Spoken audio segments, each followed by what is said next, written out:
we continue our Sunday primetime series on voter fraud. Tonight with a look at efforts to keep hackers from affecting your vote.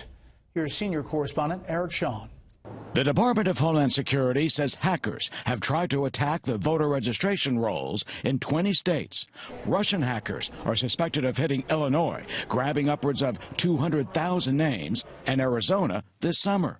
In Ohio, Secretary of State John says voter rolls in his state could be vulnerable. Our voter registration system is connected to the internet, and so that does expose us to a potential cyber attack. Husted is taking measures to block any hacking. He says the state's voter registration lists are backed up every night as a precaution and is confident voters will be protected.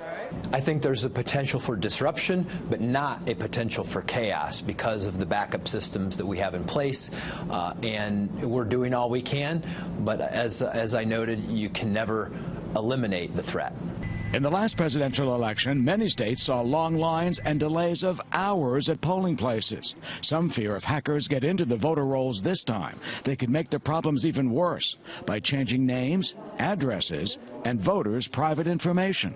It's a terrifying thought to think that our system could be hacked. The greatest system in the world could be hacked.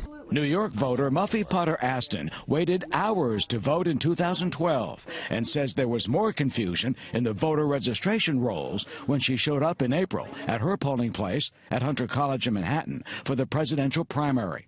She hopes officials do have the ability to safeguard the election system by preventing any hack, saying everyone's vote should be protected. We have to be prepared for it. We have to be organized about it. You shouldn't be turning anyone away. Anyone who has a right to vote should be able to cast that ballot without any sort of hesitancy.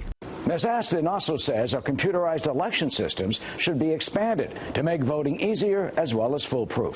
A spokesman for the New York State Board of Elections told us that so far they don't believe they've been hacked, but they are blocking suspicious IP addresses that could be more hacking attempts.